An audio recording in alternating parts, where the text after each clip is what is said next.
If the free institutions fostered by the Enlightenment are to be maintained, if the liberal order is to overcome its current malaise, an adequate moral vision is absolutely necessary.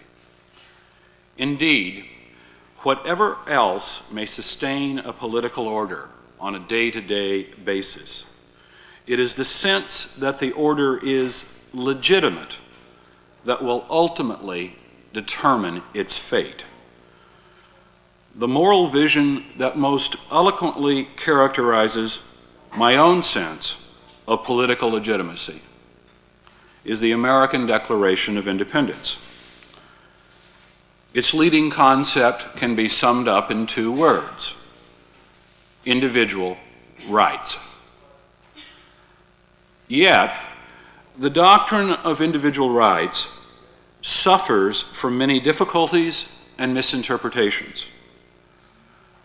Chief among these problems is explaining the exact relationship among rights, morality, and law or politics.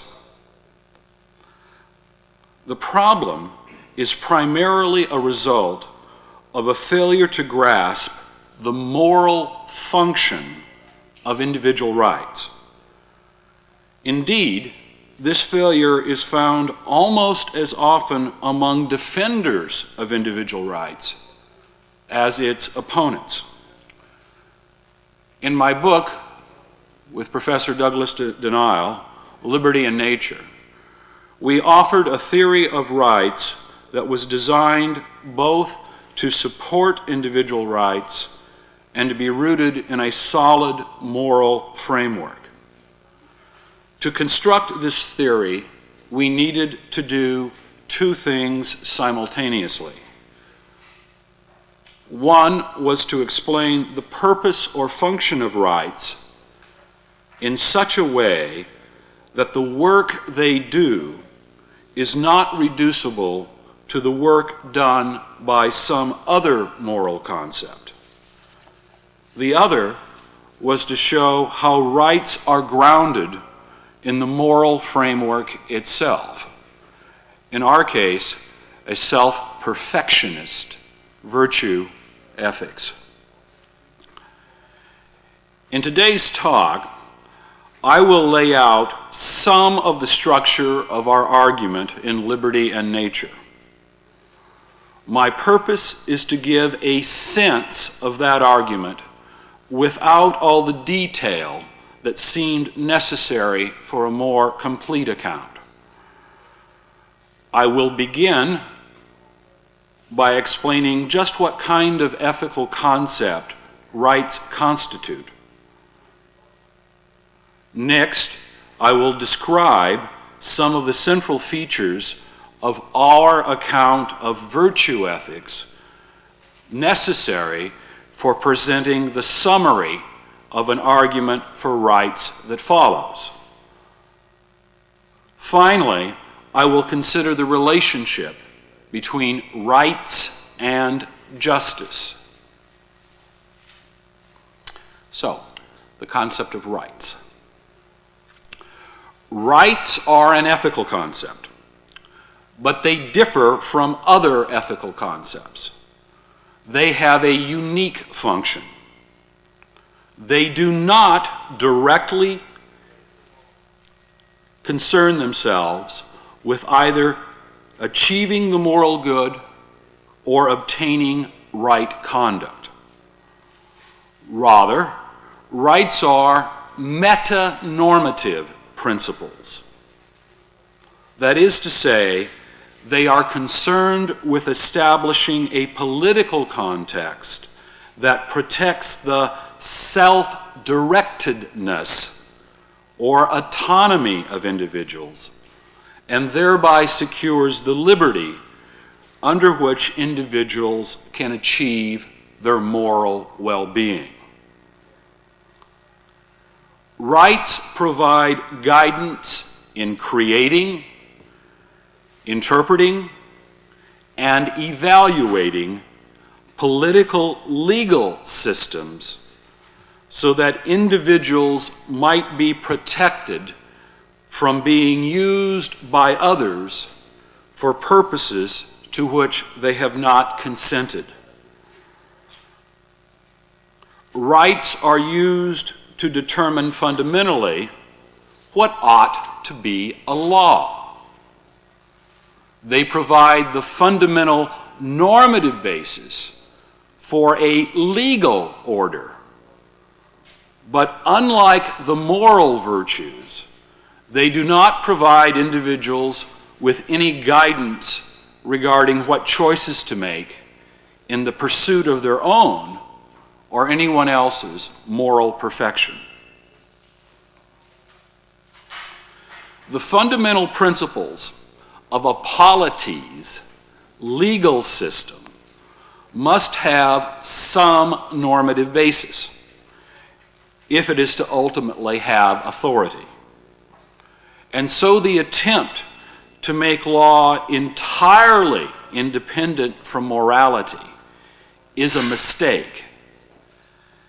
But it is also a mistake to reduce the moral concepts which underlie a polity's legal system to those moral concepts which provide individuals guidance in the conduct of their daily lives.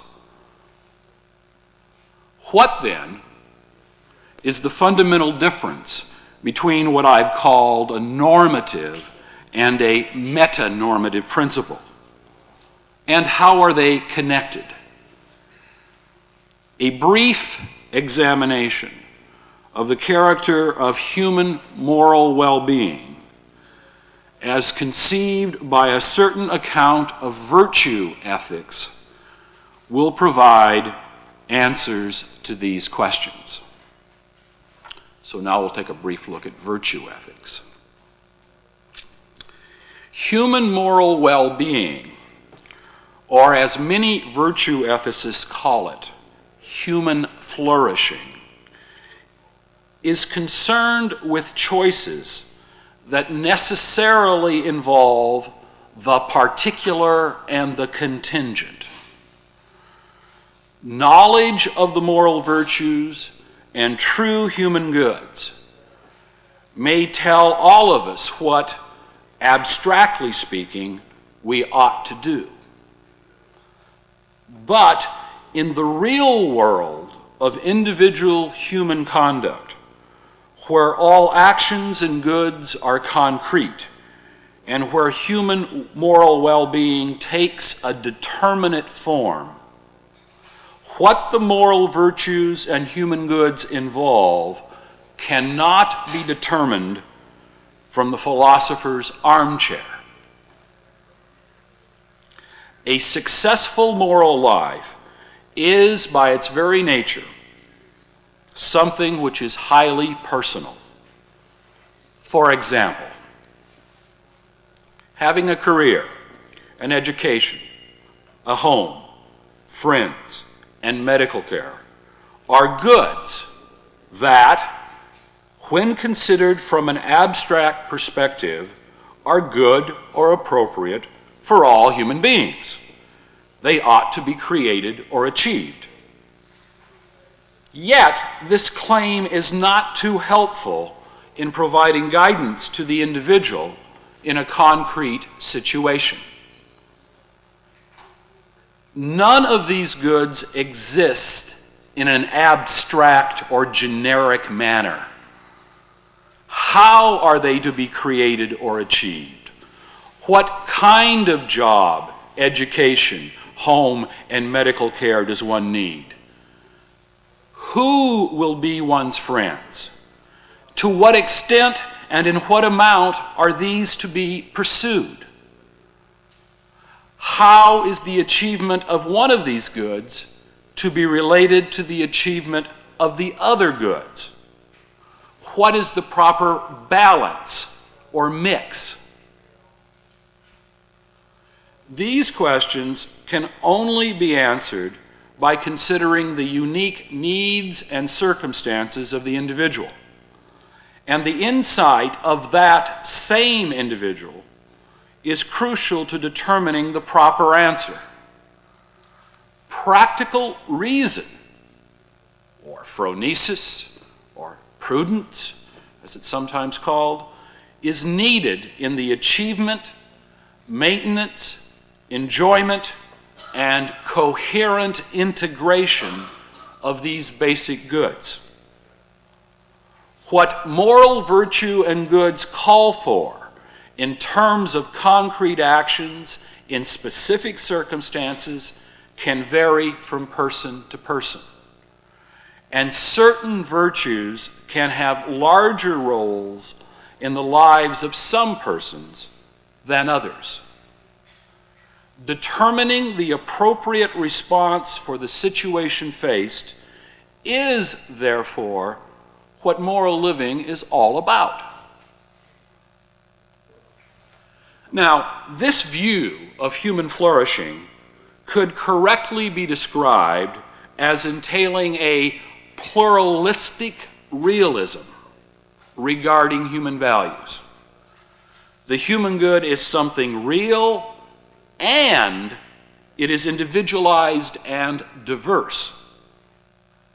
But there is something at the concrete level that is really common to all the various forms of human flourishing, and indeed must be.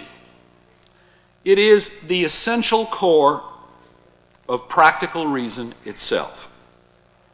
And this essential core has another name: self-direction.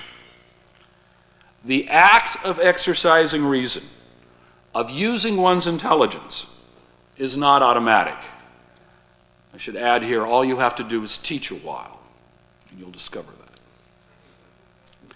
It is something that the individual human being needs to initiate and maintain.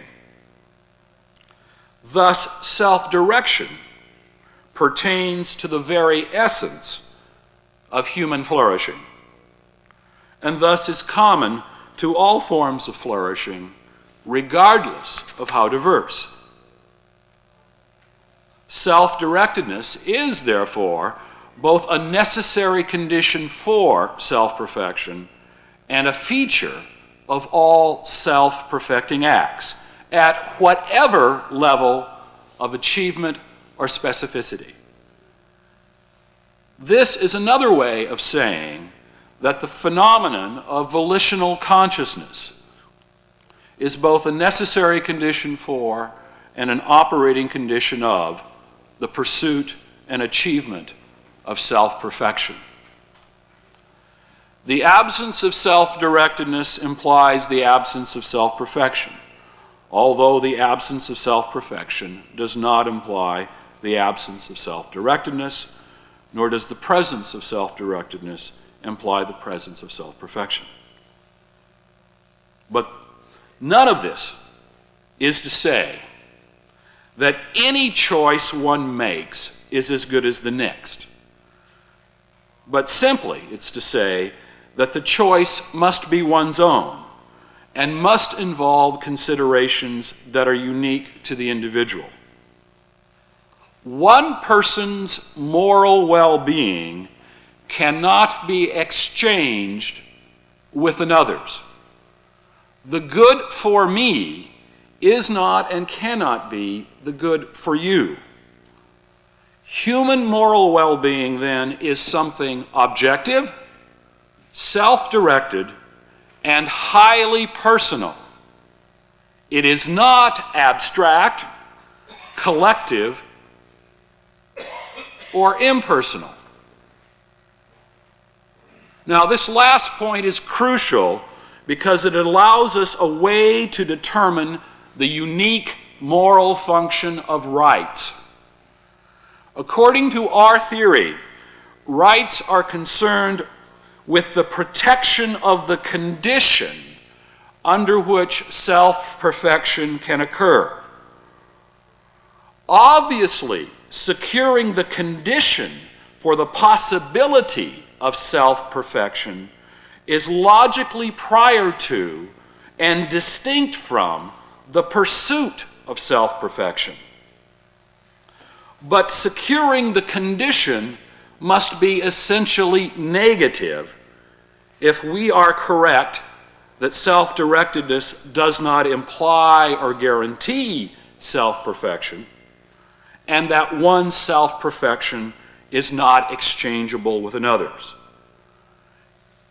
In other words, we are not trying with our theory of rights directly and positively to secure self-perfection, but rather to protect and thus prevent encroachments upon the condition under which self-perfection can exist. Our aim is thus to protect the possibility of self-perfection, but only through seeking to protect the possibility of self-directedness. The single most common and threatening encroachment upon self-direction, and consequently self-perfection, is the initiation of physical force by one person or group against another. We therefore need a principle that will, to borrow a phrase from Robert Nozick, allow moral space to each person, a sphere of freedom whereby self-directed activities can be exercised without being trampled on by others, or vice versa. Okay, so the aim of our theory of rights is to secure politically and legally the possibility of self-direction. Now, you might ask, however, why is self-directedness, your agency, taken as the condition to be protected? Are not there many other conditions that are also necessary for self-perfection or human flourishing? Why should not these conditions be our concern? Our socialist friends tell us this all the time, that we need to provide more than just protection for self-directedness. Why is self-direction taken as the thing to be protected? Why is liberty the most important? This is where we need to step back even more and consider what I call the need for a metanormative principle of rights. Now, the individualized character of human flourishing creates a need for another type of ethical principle. Once we realize that human moral well-being is only achieved with and among others. We are social beings, not in the Hobbesian sense of merely needing others to get where we want to because we are powerless on our own, but in the sense that our very maturation as human beings requires others. Indeed, a significant part of our potentialities is other-oriented. Now, if this is true, there is a difficulty. If one person's particular form of well-being is different from another's and may even conflict with it, and if persons can prevent others from being self-directed, then certain interpersonal standards need to be adopted if individuals are to flourish in their diverse ways among others. An ethical principle is needed whose primary function is not guiding a person to well-being or right conduct, but providing a standard for interpersonal conduct that favors no particular form of human flourishing, while at the same time providing a context for diverse forms of human flourishing to be achieved. Such a principle provides such a context by protecting what is necessary to the possibility of each and every person's finding fulfillment, regardless of the determinate form virtues and human goods take in their lives. Thus, it is very important that there be such a thing as a meta-normative principle. And people are beginning to realize this today. The diversity of human goods, value pluralism, is a reality.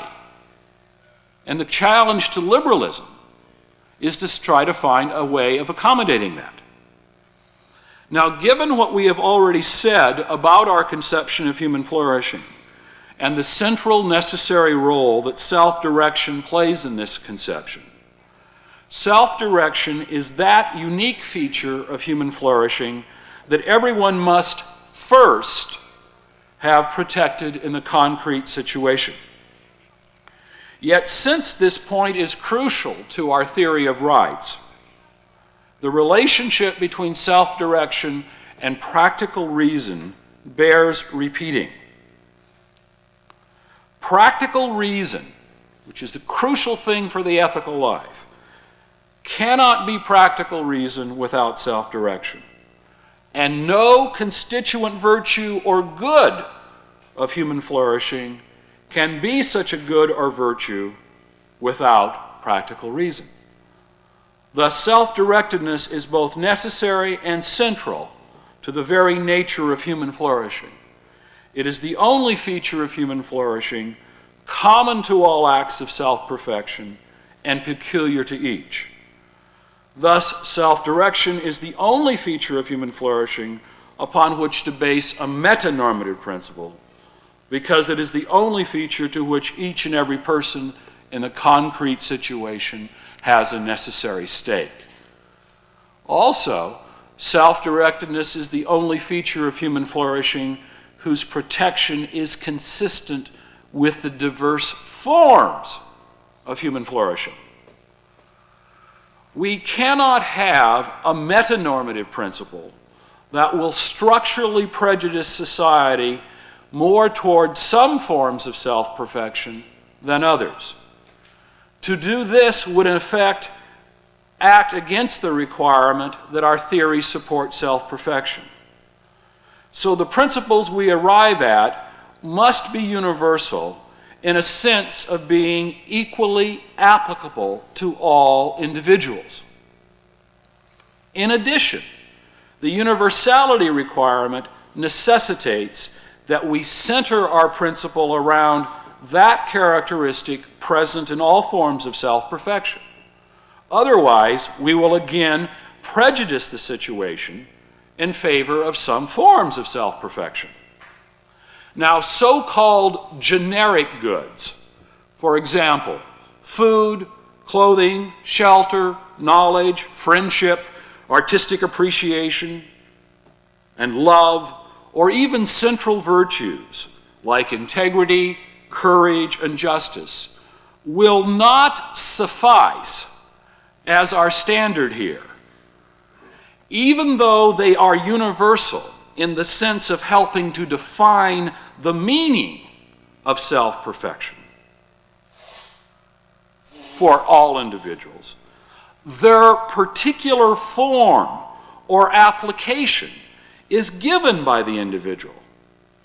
This means that while, for example, artistic appreciation may be necessary for anyone's self-perfection, the particular form it takes will differ widely. Our principle must apply both to the particular and the general in the same way and in the same respect, or we will be back to an slanting of the situation in favor of some forms of self-perfection over others. Now, of course, it becomes much more difficult to find a candidate for our principle of rights, one that is retained across individuals and throughout the developmental process of achieving and maintaining individualized self-perfection. Nevertheless, a principle that provides for protection of self-directedness will not favor any particular form of flourishing, and yet will still allow the possibility that everyone can flourish. Such a principle is our meta-normative conception of rights. On the basis of what we have said so far, it is clear that the only type of rights we possess that are consistent with protecting the condition necessary for the pursuit of any form of self-perfection are rights of equal liberty, where no one is allowed to take action toward another that threatens or destroys the other's self-directedness. The basic rights we possess are thus principles of mutual non-interference. This translates socially into a principle of maximum, compossible, and equal freedom for all.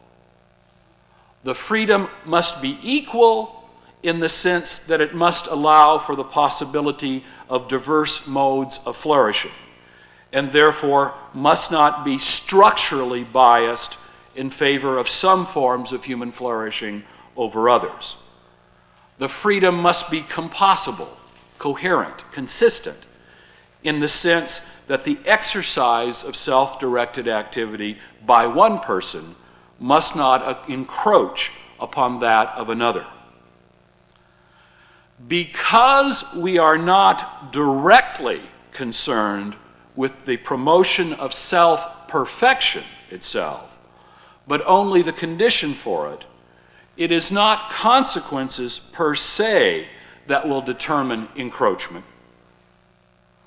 What is decisive is whether the action taken by one person towards another secures the other's consent or is otherwise in accord with the other's choices. One may violate another's rights and produce a chain of events that lead to consequences that could be said to be in the other person's apparent or real benefit. And one may not violate another's rights and produce a chain of events that leads to one's apparent or real detriment. Yet, since the purpose here is to structure a political principle that protects the condition for self-perfection rather than leading to self-perfection itself, the consequences of actions are of little importance. Our concern here is not with how acts will turn out, but rather with setting the appropriate foundation for taking of any action in the first place. Now, that's the basic idea behind our approach to rights. But since this conference deals with the notion of justice, and since the notion of justice is a primary political principle in many people's minds, I should say something also about the relationship between rights and justice. And here I think I have something to offer that is not usually found in liberal thought. Now, the question we should consider is, why should the right to equal negative liberty be the only meta-normative principle? Rights are concerned with the conditions for interpersonal living, but are there not other ethical concepts that also have this concern? Particularly, does not the concept of justice have to do with how human beings should treat each other? Is this not a notion one needs to consider when talking about interpersonal principles? In fact, is not justice the ethical concept that covers both normative and metanormative issues?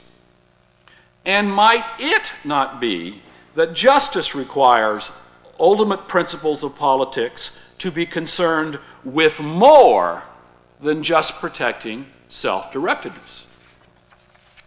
Now, these questions are very important, for they allow us to discuss more precisely in what sense human beings are social in nature? And in what sense metanormative principles are concerned with the interpersonal? Further, these questions afford us the opportunity to distinguish two different senses of justice, and thereby to address a confusion in political philosophy that is nearly as old as philosophy itself. Human beings cannot achieve moral maturation in isolation. Their fulfillment demands life with others. This need to live with others must be expressed in some form, but abstractly considered, it can be expressed in any. The specific form in which human sociality is expressed can be termed an exclusive relationship. Exclusive relationships cover a continuum of relations. Everything from close friends and confidants to business and work relations to mere acquaintances. But they all involve a principle of selectivity on the part of the participants in the relationship. Some people are included and others are excluded from the relationship on the basis of some values the participants share. It is through exclusive relationships that various types of groups, communities, and even cultures are formed. Since human flourishing is individualized, however, the way or manner in which the need for sociality is expressed is not limited to some select pool or group of humans.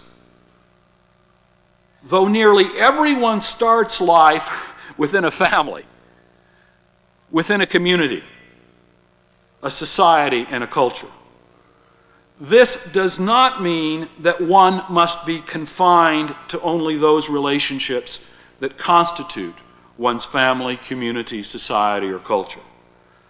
The forms of human sociality are not necessarily limited or closed to any human being. Human sociality can involve the exploration of relationships with new and different people and varied ways of living, working, and thinking. This open-ended character of human sociality leads us to describe the relationships that might develop as being non-exclusive. No principle of selectivity is involved, for we are noting that human sociality, prior to a person's choice and selection, imposes no limitation regarding with whom or under what conditions one may have a relationship. Further, non-exclusive relationships often provide a wider context in which exclusive relationships are formed, because many, if not most, exclusive relationships come about only because there was first a non-exclusive one. Thus, human beings are social animals in the sense that, though there must be some set of exclusive relations through which one expresses one's sociality, there is no a priori exclusion of anyone from participation in those relations. Now, not acknowledging that human sociality allows for an openness to strangers or to human beings in general is sometimes thought to be one of the central failings of the type of ethics that I've been advancing. It is claimed that even though a self-perfection involves other concern, the concern is always involves some principle of selectivity based upon some values of one's own. And indeed, I think this is true. But there is nothing about a self-perfectionist ethics that requires denying that human sociality is open to relationships with strangers, foreigners, or people with whom no common values are as yet shared. In fact, it would seem that acknowledging the non-exclusive feature of human sociality is what it means to say that we are social and political animals. Yet, the non-exclusive side of human sociality does require that two senses of justice be distinguished. Justice can be understood as a metanormative principle and as a normative principle. As a metanormative principle, justice is concerned with relationships with people with whom no values are as yet shared. The context for a metanormative notion of justice is as universal as possible. The right to liberty that I've talked about is what I could call a metanormative sense of justice. Yet, justice can also be concerned with what I've called an exclusive relationship. And here, justice involves more than negative obligations. The virtue of justice, when we're dealing with exclusive relationships, involves considering people and their circumstances and giving them their due. This is the truth that you find in classical and communitarian ethics. Justice, when we're talking about the virtue, requires more than just negative obligations. Yet, what has happened in political philosophy is that the metanormative sense of justice and the normative sense of justice has been confused. This confusion is due to the failure to see the difference between justice that is concerned with exclusive relationships and justice that is concerned with non-exclusive relationships. It is correct to say that the virtue of justice requires more than negative obligations. But that does not mean that when we're developing political principles, when we're dealing with non-exclusive, open-ended relationships, that we need to have more than negative obligations. This is the truth of the classical liberal position.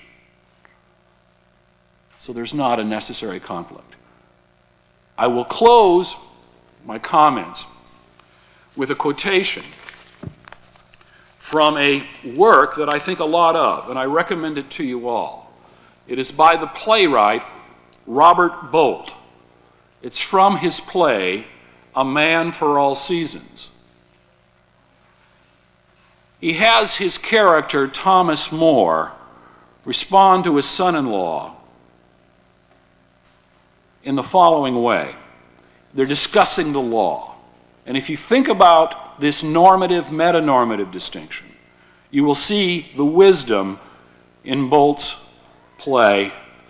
The quotation goes this way: "The law is not a light for you or any man to see by. The law is not an instrument of any kind. The law is a causeway upon which, so long as he keeps to it, a citizen may walk safely."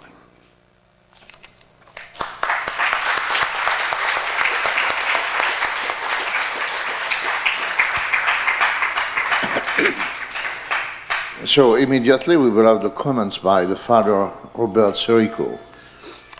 As you see at his dress, Robert Sirico is a priest, is a member of the Order of St. Paul, and this priest is also a great economist and a great philosopher, and he has created and is now managing with Chris Moran the Lord Acton Institute.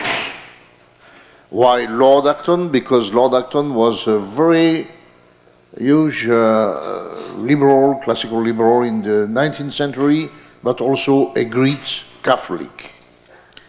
And Father Sirico employs his energy to explain, and especially to other priests in America. He has created these institutes in view to train the priest to philosophical and economic reflection, and train the priest to conciliate the virtues of the ethics of Catholic Church and principles of freedom.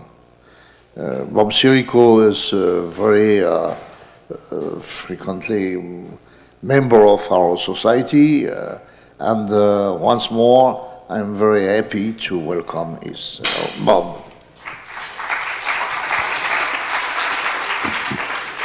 Thank you, Professor Guerrillo, and thank you also for the opportunity once again to be able to address this very significant conference here in Aix-en-Provence.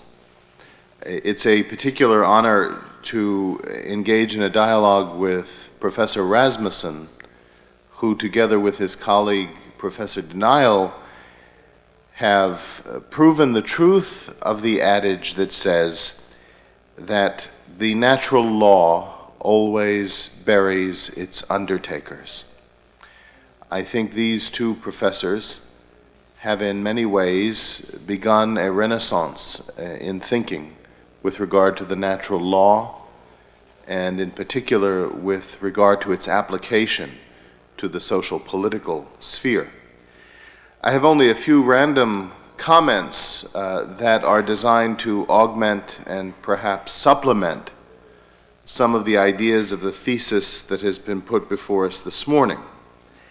And the first is to affirm the initial insight of this presentation, namely that people do not go to the barricades, people do not risk their lives for a utilitarian concept.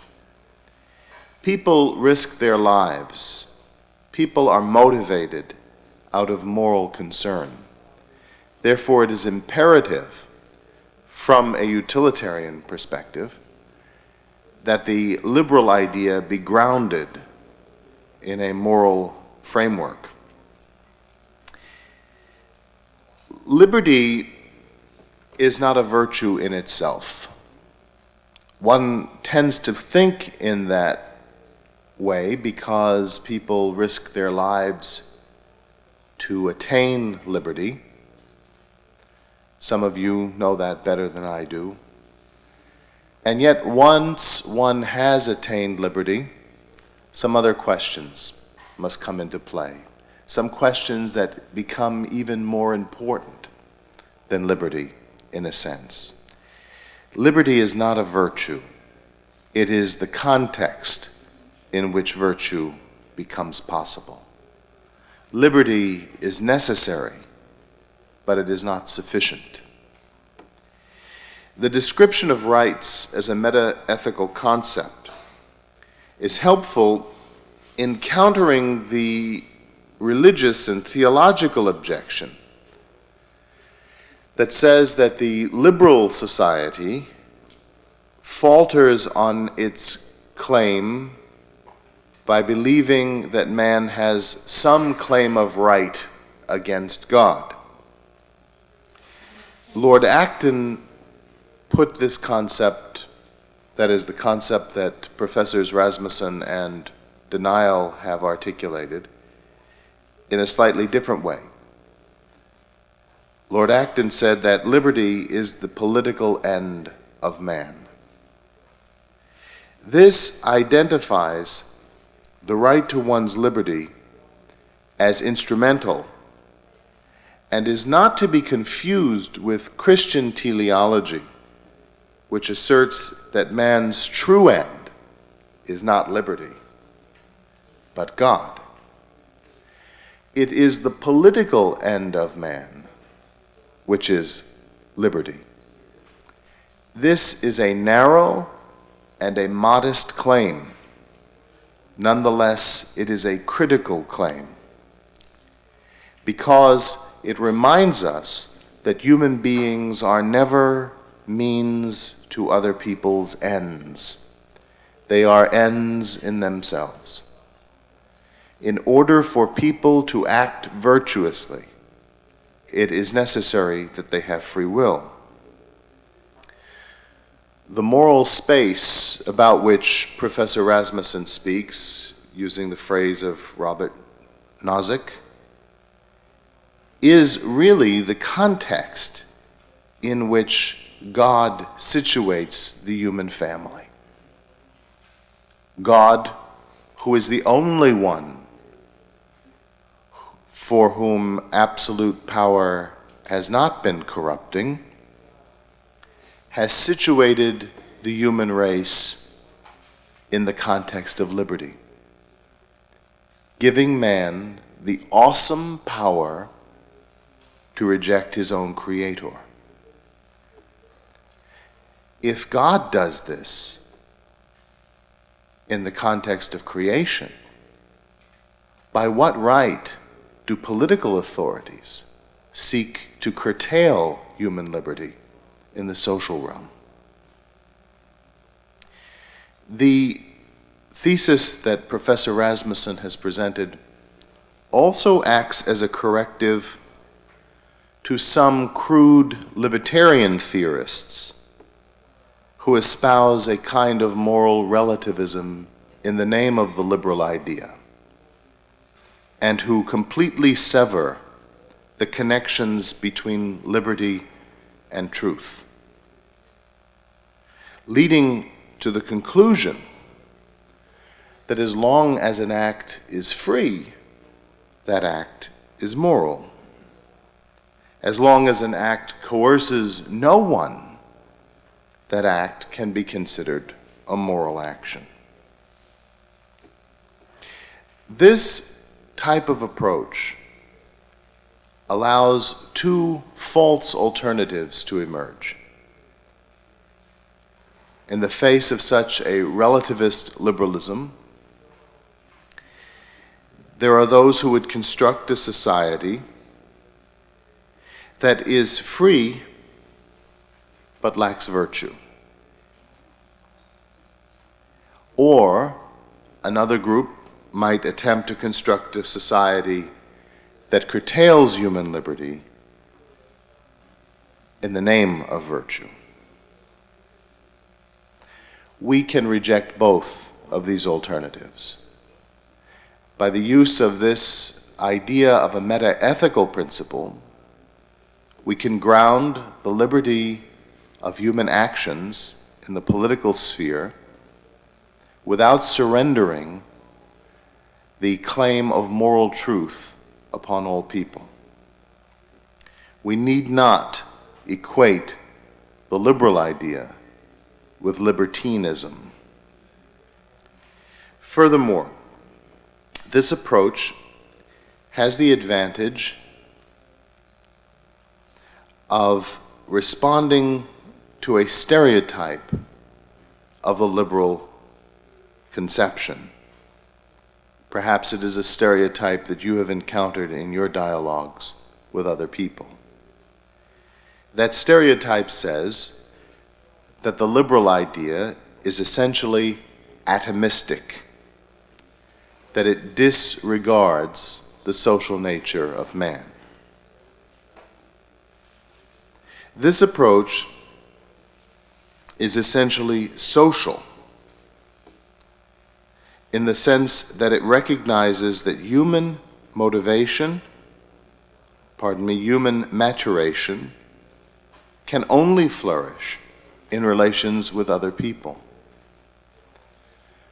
This approach, that is Professor Rasmussen's approach, acknowledges the fact that human beings are two things simultaneously. We are individual from the moment of our conception. We are biologically distinct from our mothers, even while we exist in relationship, that is, we are also social with our mothers.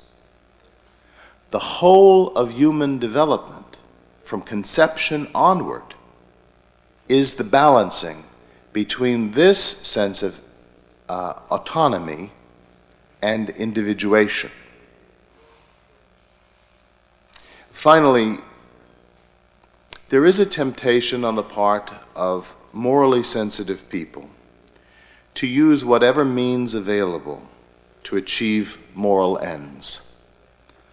This is a very dangerous concept, as history has demonstrated time and time again. It is dangerous because it fails to respect the legitimate autonomy in human relationships, the legitimate autonomy of various sciences and insights that emerge in social relationships. Furthermore, it collapses the distinction between what Robert Nesbitt identifies as power and authority. Both power and authority are forms of constraint. Power is a form of constraint that is political and essentially coercive. Authority is a form of constraint to which people acquiesce, even at times begrudgingly.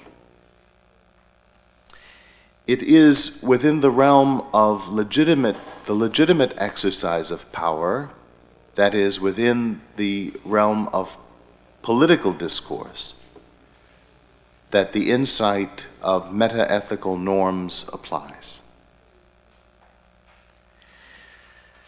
Finally, the high level of abstraction with which the state addresses its own ends simultaneously makes the state inept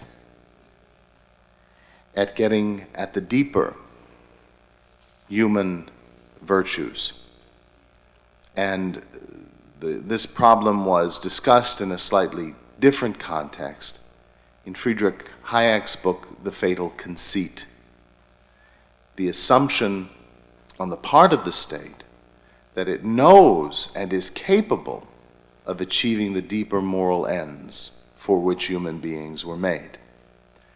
So the thesis put forth here, I think, is a compelling one and one that augments the moral vision for the liberal society, a vision that I think ultimately will offer a far more persuasive motivation for people to join us in the changes that are sweeping the globe. Thank you for the opportunity.